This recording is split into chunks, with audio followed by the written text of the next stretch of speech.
We are the Ministry of the Real Truth, and a few minutes ago we clicked on a email in our Gmail account and we came across this and other free literature. So we downloaded a couple centered on Assyria and the original Jewish monotheism and the Tree of Life. We bring this to all for educational purposes alone, and no copyright infringement or breach was intentional.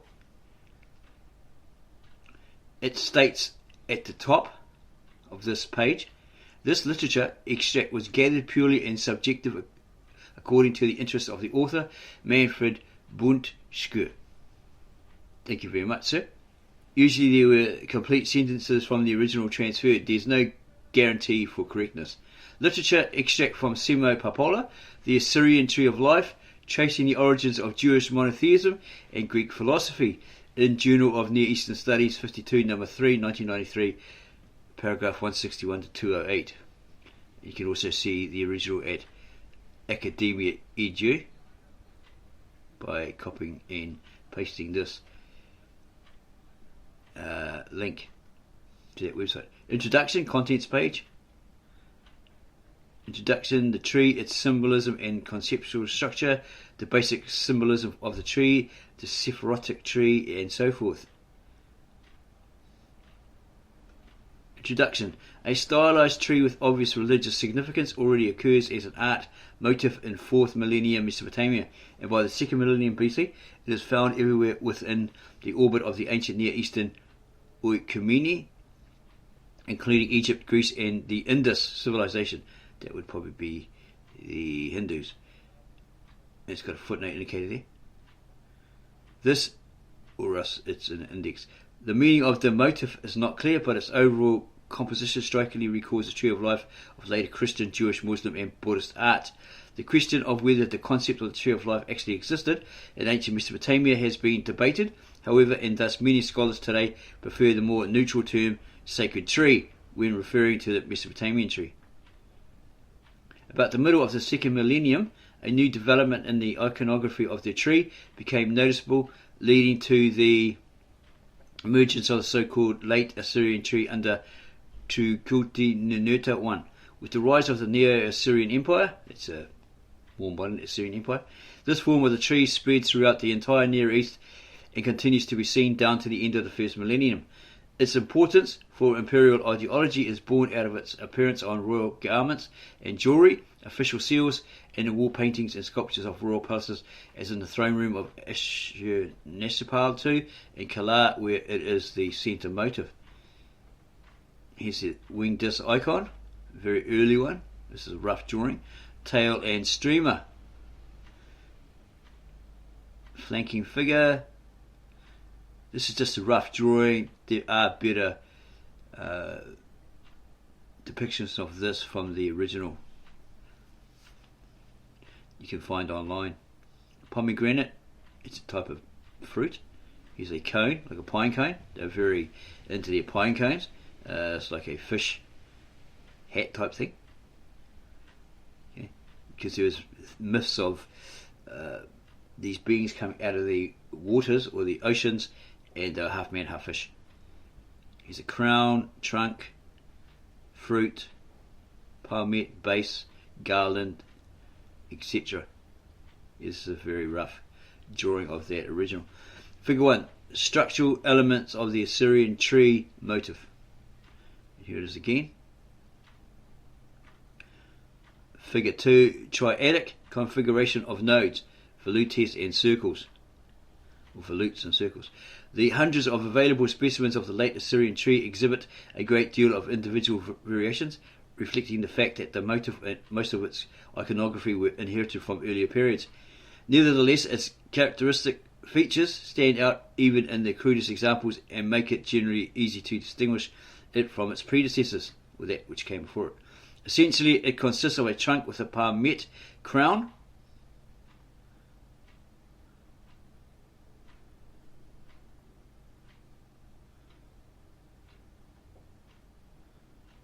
standing on the stone base and surrounded by a network of horizontal or intersecting lines, fringed with palmettes, pine cones, or pomegranates. Figure 1. There's a fruit there.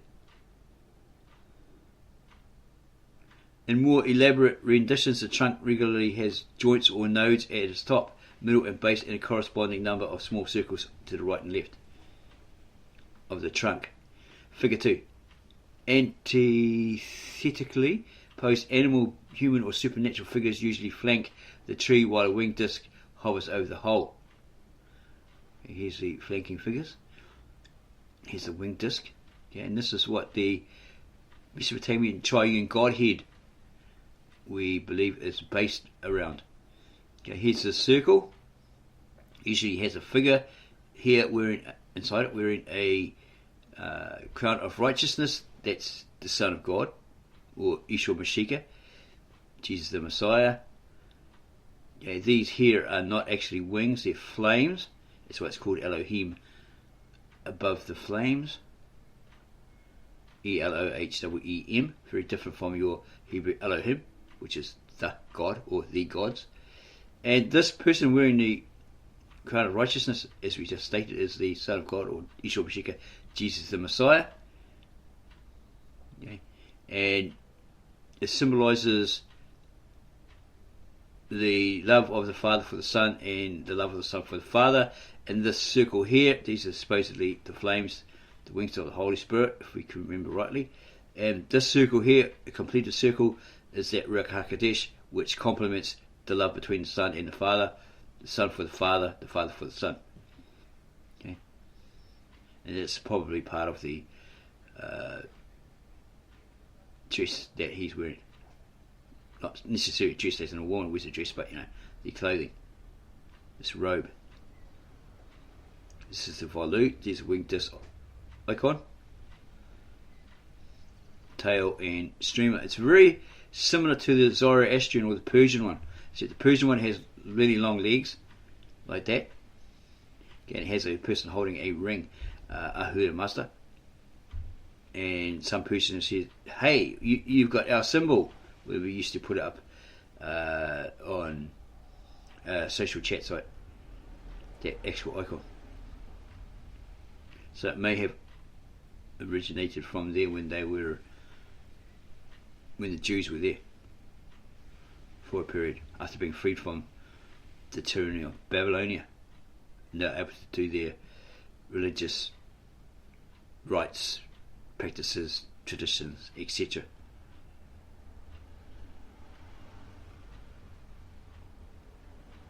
The tree, its symbolism and conceptual structure. 2.1. The basic symbolism of the tree. The symbolism of the tree is not discussed in cuneiform sources, and the few references to sacred trees or plants in Mesopotamian literature have proved too vague or obscure to be productive. 2 fundamentally important points have nevertheless been established concerning the function of the tree in the throne room of Ashur-Nasirpal's palace in Kabbalah. Firstly, the famous relief showing the king flanking the tree under the winged disc corresponds to the epithet vice regent of Assur, or Ashur. This is the Greek rendition of it, because the Greeks don't have SH in their language. They didn't have the sh. In the accompanying inscription, clearly the tree here represents a divine world order, maintained by the king as the representative of the god Ashur, or Assur, embodied in the winged disc hovering above the tree. So this could be it here, or this could be it here. That's talking about. So that would mean that this Son of Righteousness is actually God, if it's talking about that person or that figure wearing the crown of righteousness in the centre of it.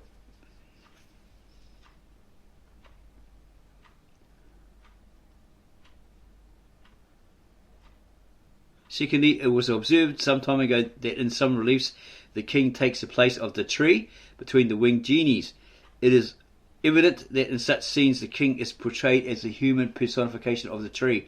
Thus, if the tree symbolized the divine world order, then the king himself represented the realization of that order in man, in other words, a true image of God, the perfect man. If this reasoning is correct, it follows that the tree had a dual function in Assyrian imperial art. The complete lack of references to such an important symbol in contemporary written sources can only mean that the doctrines relating to the tree were never committed to writing by the scholarly elite who forged the imperial ideology, but were circulated orally. The nature of the matter further implies that the only basic symbolism of the tree was common knowledge. 2.2. The Sephirotic tree. Mesopotamian esoteric lore has a remarkable parallel in Jewish Kabbalah, and more so does the Assyrian tree. A schematic design known as a Sephirotic tree of life figures prominently in both practical and theoretical Kabbalah. In fact, it can be said that the entire doctrinal structure of Kabbalah revolves around this diagram, figure 5, a form which strikingly resembles the Assyrian tree. Okay, so not there yet. We'll see it in a minute. The Sephirotic tree derives its name from elements called sephirot, literally countings or numbers, represented in the diagram by circles numbered from 1 to 10. They are defined as divine powers or attributes through which the transcendent God, not shown in the diagram, manifests himself. Each has a name associated with its number. The tree has a central trunk and horizontal branches, spreading to the right and left, on which the sephirot is arranged in symmetrical fashion. Or, yeah, that should be thus symmetrical, or is it the symmetrical fashion? 3 to the left, 4 on the trunk, and 3 to the right. The vertical alignments of the sephirot on the right and left represent the polar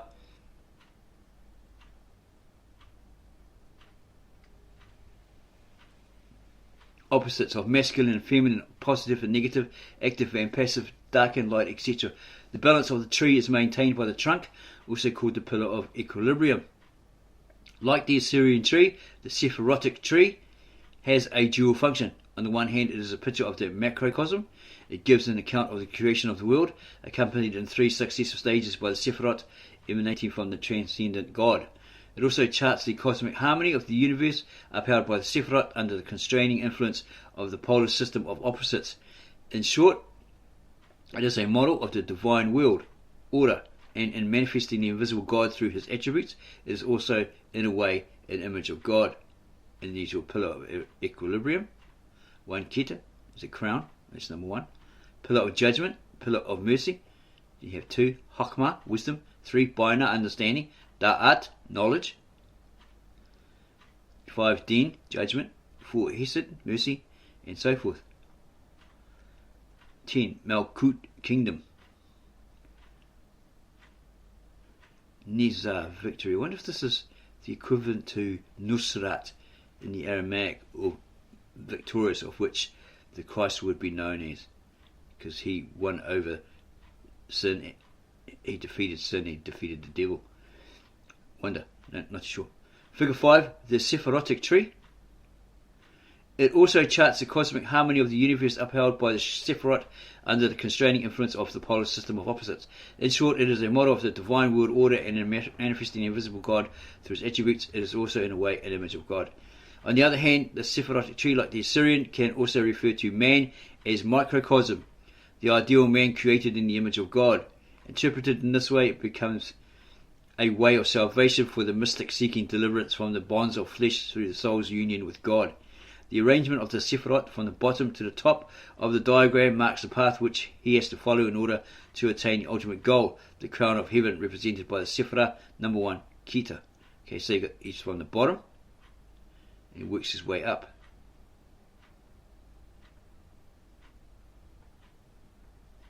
So we could be wrong about what we just said about this. We'll admit that if we are. Tradition has it that the doctrines about the tree were originally revealed to the patriarch Abraham, who transmitted them orally to his son, Isaac. In actual fact, the earliest surviving Kabbalistic manuscripts date from the 10th century. It is generally agreed, however, that the foundation stone of Kabbalism, the Sefer Yisera, was composed sometime between the 3rd and 6th centuries, and the emergence of Kabbalah as a doctrinal structure can now be reliably traced to the 1st century. The renowned rabbinical schools of Babylonia were the major centres from which the Kabbalistic doctrines spread to Europe during the High Middle Ages. Although, altogether, the Sephirotic tree displays a remarkable similarity to the Assyrian tree, figure 6. As a matter of fact, a number of central Kabbalistic doctrines, such as the location of the throne of God in the middle heaven, are explicitly attested in Mesopotamian esoteric texts. 2, 3. The Assyrian tree diagram. For the above reasons, the author, or the writer, had for years considered the identity of the Assyrian and Sephirotic tree an attractive but probably unprovable hypothesis, until it finally occurred to him that there is a way of proving or rejecting it. For if the Sephirotic tree really is but an adaptation of a Mesopotamian model, the adaptation process should be reversible. That is, it should be possible to reconstruct the original model without difficulty. The basic element of the tree, the Sephirot, are crucial in this respect. Their names and definitions strongly recall the attributes and symbols of Mesopotamian gods, with little g, and their prominent association with numbers calls to mind the mystic numbers of the Mesopotamian gods, again with a little g. They are, in fact, represented as angelic beings in some Sephirotic schemes, which is consistent with their definition as divine powers. Okay, so that's when it's referred to the gods, it's probably what it's talking about, the angels. Accordingly, in the hypothetical Mesopotamian model, they would have been gods with functions and attributes coinciding with those of Sephirot, unless it's like earlier pantheon gods. Okay, here are many symbols. The tree is sunflower with the 72 names of God inscribed on in petals from Athanasius Kircher, Oedipus Egypticus, Rome 1652, Ponce Kabbalah, page 177. Tree in the form of a menorah from or Nerot, etc., etc. The inverted tree, beauty as the bearer of all the powers, Kabbalah, page 104. Tree of meditation using the central column alone. Tree of eternal life. The Sephirotic tree of Paulus Riccius, etc. The expansion of the Shekinah, the tree of perfection. And the Sephirotic tree with Ein Sof hovering over it. It's figure 6 Sephirotic and Assyrian tree variants or variations.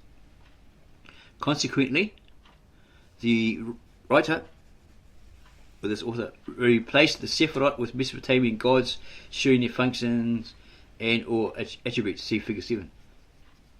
Most gods fell into their place immediately and unequivocally. Assyriologists will need no justification for associating Ea with wisdom, Sin with understanding, Marduk with mercy, Samas with judgment, Ishtar with beauty, and Nabu and Nerta with victory. Neza. Yeah, these are all prior gods, early Mesopotamian gods of a pantheon. Crown, Keta was the emblem of both Anu and Enlil, but since in the first millennium, Enlil was commonly equated with Marduk, just as the sun, the Nerta, was equated with Nabu. The topmost Sephirah most naturally corresponds to Anu, the god of heaven. Foundation, Yesod, corresponds to Nergal, lord of the underworld, whose primary characteristic, strength, is an Akkadian harmonious with a word for foundation, Dunu. There's an example there. Figure 7, the reconstructed tree. The Sephirah of Hod, splendour or majesty, corresponds to Adad and Guru, who share the same mystic number, and it is noteworthy that in the Bible the word Hod refers to Yahweh or Yahweh as a thundering and flashing storm. So he's the thundering and flashing storm god.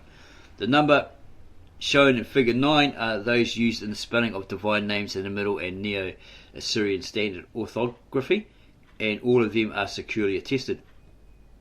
The ease with which the gods and the numbers fitted into the diagram was almost too good to be true. There's a winged disc icon.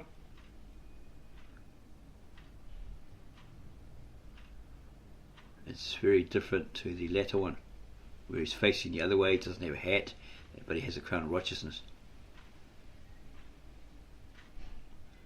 Figure 8. The king as distributor of the divine stream. Cylinder, seal, impression, courtesy of the trustees in the British Museum. So as we stated, quite a while back. Okay, this has probably been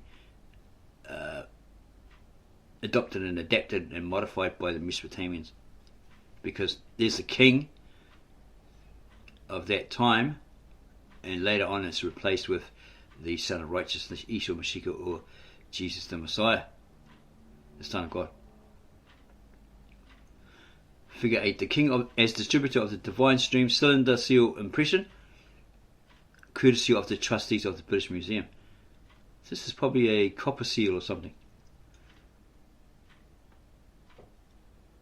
Figure 9. The distribution of the mystic numbers, probably in the Kabbalah as well.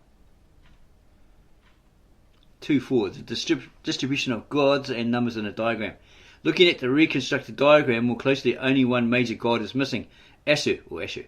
This strongly suggests that this important god has to be identified with the winged disc over the Assyrian tree from which the divine streams emanate, and accordingly is identical with the transcendent god of Kabbalah, in Sof.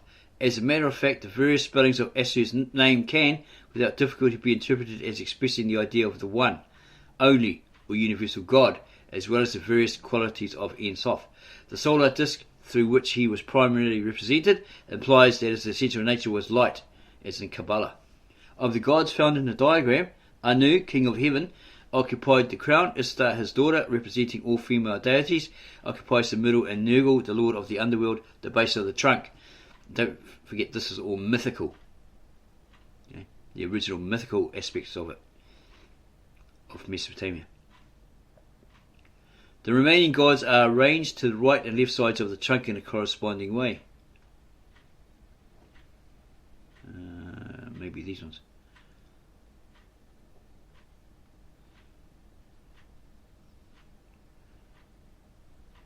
With sons lined under their fathers. In other words, the tree is composed of the three successive generations of gods, appearing horizontally as interrelated trinities, or triunes, to be compared with the triadic configuration of nodes, volutes, and circles of the Assyrian tree. See figure 2.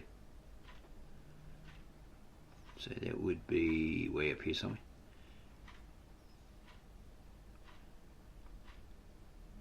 Right. That would be this one.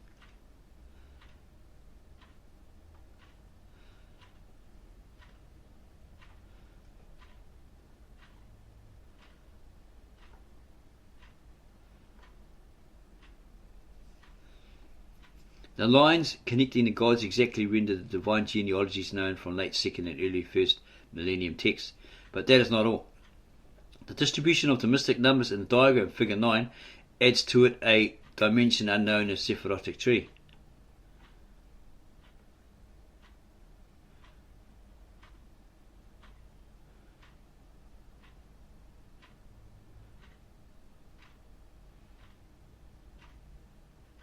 Six of the numbers are full tens. 6 of the numbers are full tens, all neatly arranged in descending order on the branches of the tree. Those higher than 30 to the right, the rest to the left side. The numbers on the trunk are not tens, and their arrangement is different. They began with 1 as in the Sephirotic tree, but the following 2 are not in numerical order. Does this distribution make any sense?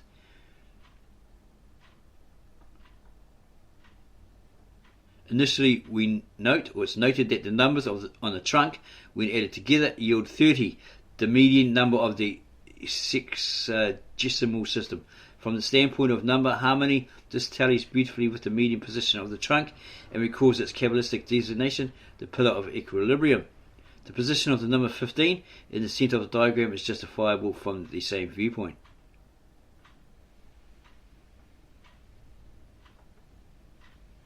Or same point of view. When one adds the numbers on the right and left of the trunk, one obtains for each branch the same total 30 as for the trunk. This is so because the numbers on the left side, according to the polar system of oppositions governing the tree, are negative and thus have to be subtracted from those on the right side. The sum total of the branches in the trunk, 4 times 30 equals 120, added to the sum total of the individual numbers, 1 plus 10 plus 14 plus 15 plus 60 equals 240. Yields 360, the number of days in the Assyrian cultic year and circumference of the universe expressed in degrees. In all, it can be said that the distribution of the mystic numbers in the diagram displays an internal logic and remarkably contributes to the overall symmetry, balance and harmony of the tree. All this numerical beauty is lost with the decimal numbering of the Sephirotic tree, which only reflects the genealogical order of the gods.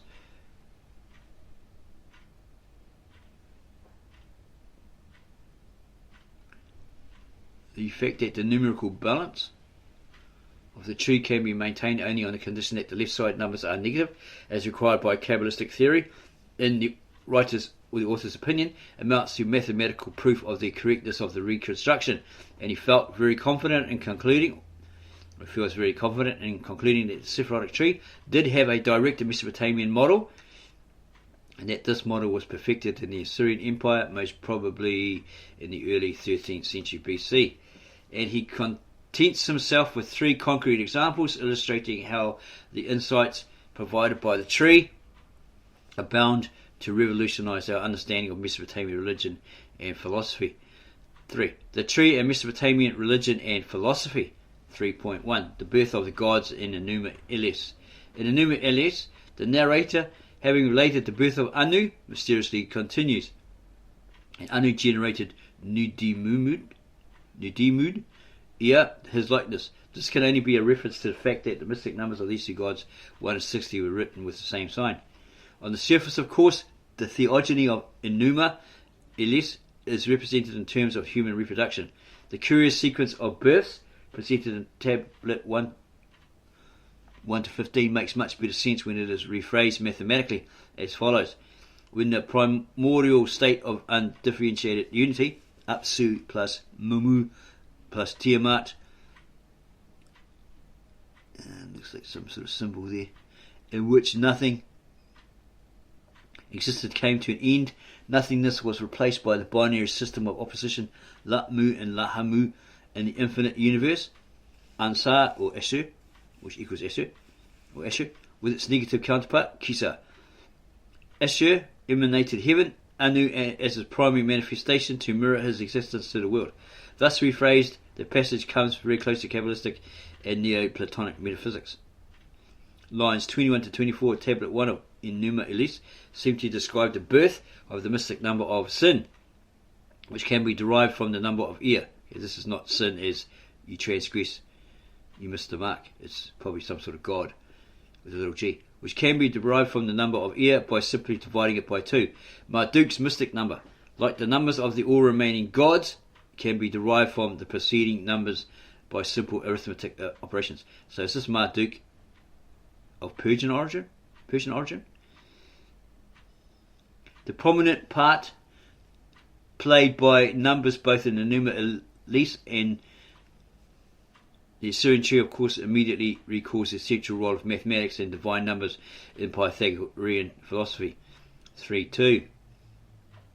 The Epic of Gilgamesh. Looking at the Epic of Gilgamesh through Kabbalistic glasses, a new interpretation of the epic can be proposed, viewing it as a mystical path of spiritual growth culminating in the acquisition of superior esoteric knowledge. The path proceeds in stages through the tree of life, starting from its roots, dominated by animal passions, the realm of Nergal, tablet 1. The names of the gods governing the individual stages are encoded in the content of the tablets, and they follow the order in which they are found in the tree. Read from bottom to top. Tablet 2, which has no counterpart in the tree, deals with spiritual awakening. Tablet 3 outlines the path, and Tablet 9 describes the final breakthrough to the source of supernatural knowledge. The late version of the epic consists of 12 tablets. Without the 12th tablet, the epic would be a torso, because it contains the ultimate wisdom that Gilgamesh brought back from his arduous search for life, or immortality, probably. That wisdom was not meant for the vulgus, and it is therefore hidden in the text, but the epic is full of clues to help the serious reader to penetrate its secret. The refrain at the end of tablet 11 is one of these. Far from signalling the end of the epic, it takes the reader back to square one, the prologue, where he is advised to examine the structure of the walls of Uruk until he finds the gate to the secret, a lapis lazuli tablet locked inside a box. The walls of Uruk is a metaphor for tablets 1 to 11. The tablet box is a surface story, and the lapis lazuli tablet is the secret structural framework of the epic, the tree diagram. The paramount importance of tablet 12 becomes obvious, for it corresponds to the crown of the tree, Anu, heaven, which would otherwise have no correspondence in the epic. In Jewish mysticism, such experiences are referred to as ascent to heaven, or entering paradise, and are regarded as tremendous events reserved only to perfectly ethical, perfectly stable men. In the early 3rd century, and he's not too sure of that, Jewish mystical text Halot Rabati, the very concept of mystical ascent to heaven, is revealed to the Jewish community as a revolutionary secret of the world. There can be no doubt whatsoever that this very secret, revealing the way to heaven, was the precious secret that Gilgamesh brought back from his journey to Utnapishtim, because his friend, a long-time friend, who once was an animal man, ran with the deer, all that sort of stuff, he died. He was killed off because they killed that sacred bull, sacred creature. So someone had to be held responsible. There had to be payback. So Gilgamesh's best friend was killed, and he was very sad. So he went to find the secret of immortality, because this Utnapishtim, apparently, later known, or earlier known as Noah, seemed to have this. So he wanted to know the secret. 3.3. The Etana myth. The Mesopotamian myth of Etana is well known for its central motive, a man's ascent to heaven on an eagle's back. It has thus been classified as an adventure story or early science fiction, containing the first known account of space travel. The eagle back ascent motive has been recognized to recur in Hellenistic, Jewish and Islamic folk tales and legends, and has also been connected with the Greek myth of Ganymede and the Alexander romance. Without going into unnecessary detail, it can be suggested here that the tree, eagle, serpent theme in Tablet 2 is an allegory for the fall of man, and that the ascent to heaven described in Table 3 is to be understood as mystical ascent of the soul, crowning an arduous program of spiritual restoration. Seen in this light, the myth becomes closely related to Gilgamesh, the Gilgamesh epic, in substance, and in presenting Etana as the first man to achieve the ascent, it forcefully contributes to the notion of the Mesopotamian king as the perfect man. The tree of Tablet 2 is Etana himself. The eagle and the serpent are conflicting aspects of man's soul. The deal struck by the eagle with the serpent marks the beginning of Etana's moral corruption as king. Ignoring the voice of his conscience, he becomes guilty. The serpent attacks the eagle, cuts off his wings, and throws it into a bottomless pit. This is an allegory for spiritual death. The same idea is expressed by the childlessness of Etana, to whom the narrative now returns. Here's a tablet, and looks like they're all in order. Isle of Saints, outside ordinary time and space. Explanation there. What it's referring to. Refining a purified soul. Learning to know oneself. The animal man. Figure 12 via mystics in the Gilgamesh epic. Etana's realization of his condition is the beginning of his salvation. Admitting his guilt and shame, he is guided to the path that will take him there. The path leads him to the mountain, where he finds the eagle lying in the pit with its wings cut, a metaphor for the imprisonment of the soul in the bonds of the material world. He starts feeding it and teaching it to fly again, an allegory for spiritual training and self-discipline. The second ascent is successful and takes Etana into a celestial palace, where he, having passed through several gates, finds a beautiful girl sitting on a throne, guarded by lions. All this is so reminiscent of the terminology and imagery relating to the ascent and the soul in Jewish mysticism, that mere coincidence can be excluded. The several heavens and heavenly palaces through which Etana passes are commonplace in the Halot text and later mystical literature. The girl seen by Etana is the Shekinah, the presence or beauty of God. Etana's fall from the heavens has ample parallels in Kabbalistic literature. The heavenward ascent of Etana is already attested on seals from the Akkadian period, around 2300 BC, and thus antedates the earliest Hekhalot text by more than 2.5 millennia, and the mystical experiences of 19th century Kabbalists by more than 4,000 years. Against all appearances, Mesopotamian religion and philosophy are not dead, but still very much alive in Jewish, Christian and Oriental mysticism and philosophies. The tree diagram provides the key. 4. Appendix A. Glyptic variants of the Assyrian tree.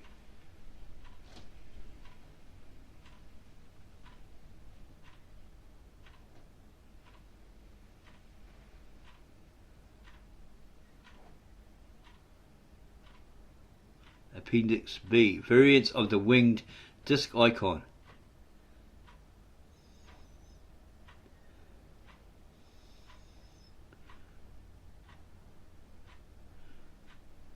This one looks very much like the... These are rough drawings, but it looks very much like the Zoroastrian one.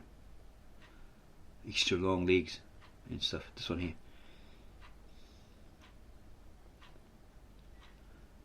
Maybe this is the Persian version or something.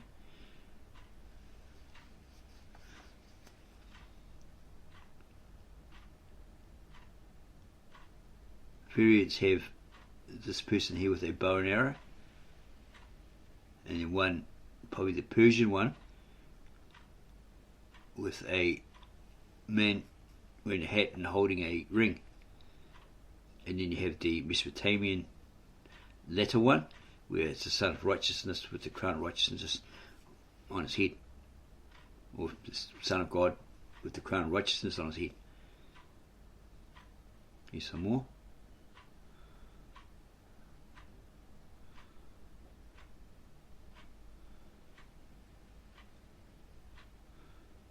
Six, excursus, the mystic numbers of Anu, Enlil and Ea in relation to months, days, nights, etc.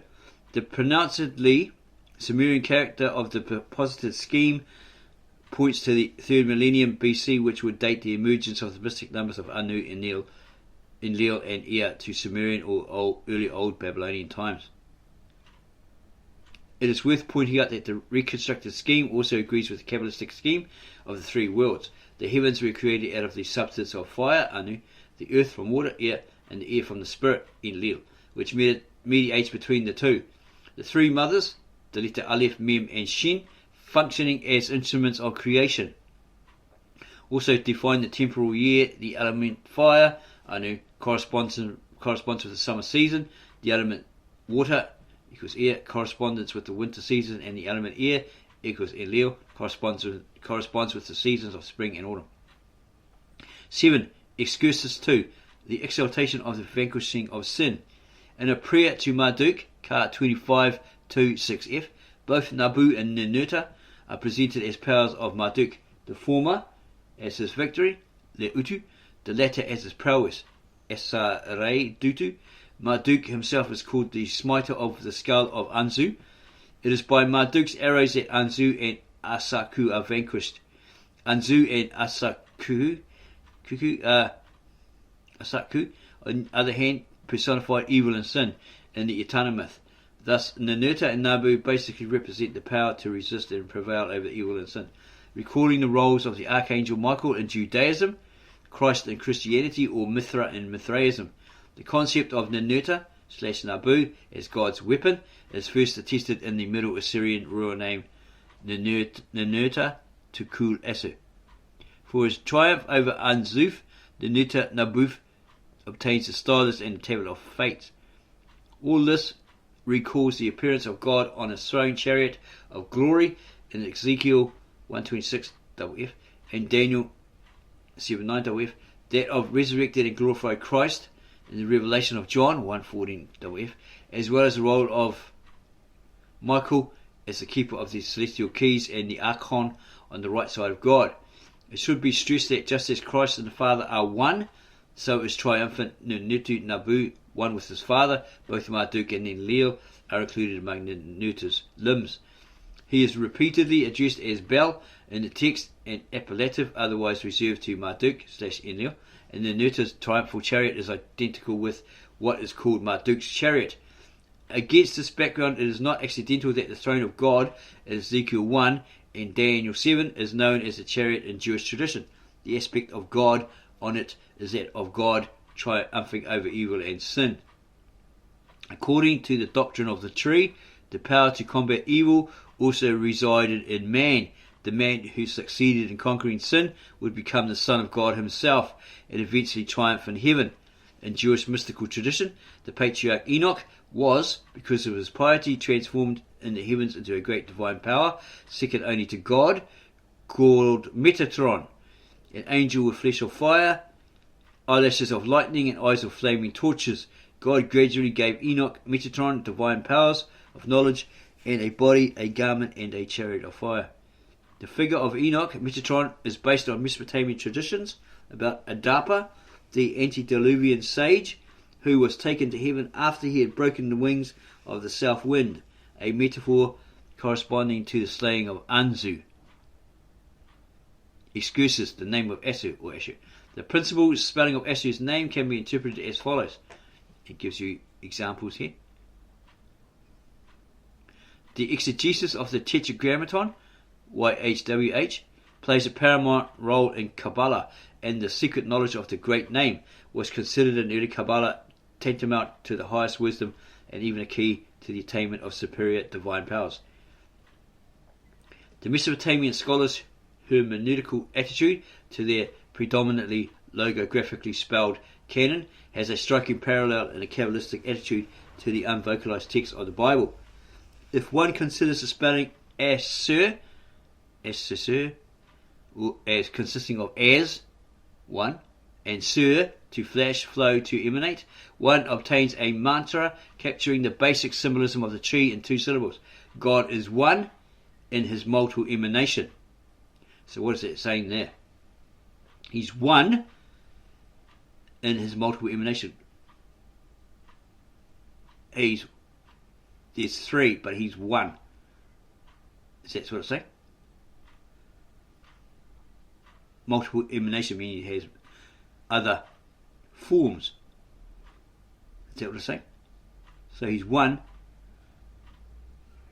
of 3, but the 3 are one. Secondly, if one writes the element of the word Asur vertically in the order of emanation, from above to below, one obtains a figure closely resembling the Kabbalistic Tetragrammaton as man. And there's some detail there. Figure 11, the emanation of Asur, the Tetragrammaton as man. Anu, Ia, Sin, God's numbers 4 to 9. Nisai Kita, Hakma, Baina, Sephirot numbers 4 to 9, Malkut. Not only is this figure produced in the same way as the Kabbalistic one, this too being obtained by writing letters YHWH from above to below, but the specific symbolism of the Tetragrammaton works in it too. The topmost wedges, 1 to 60, stand for Anu and Ia, just as the tittle in the body of Y stands for Kita and Hakma. The group of 3 wedges, 3, stands for Sin, just as H stands for Baina, and the lowermost wedge stands for the entire lower face, just as W stands for the Sephirot. The Sephirah of Malkut, the last letter of the Tetragrammaton, has no counterpart in the scheme. If all this is merely a coincidence, the coincidence certainly is a most striking one. In conclusion, it may be pointed out that name Asur also provides an etymology for the name of the god of Kabbalah, or the origin for the name of the god of Kabbalah.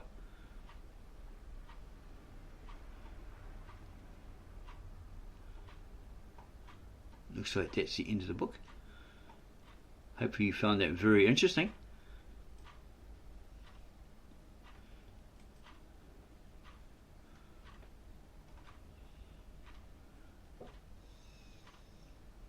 And again, here's a disclaimer: this literature extract was gathered purely as subjective according to the interests of the author, Manfred Bundt-Schke. Usually there are a couple of sentences from the original transferred. There's no guarantee for correctness. It was extracted from Sima Papola, and there's some sort of tribute to him, gratitude to him for what he'd done, what he'd brought out forth. So if you like this, even though it may seem a bit too mystical to get your head around, it is good information to possess, especially if you're studying ancient Assyria, Mesopotamia, etc., etc. So if you like this, give us a like, subscribe to our channel, add your comments below the video, and then go share this with all your family, friends and others. You may come across, we may know of some people who are Assyrian. We might have friends that are Assyrian, or even family, and they can explain this to you in a much simpler way. And then you'd have a better understanding of it, what they're actually talking about.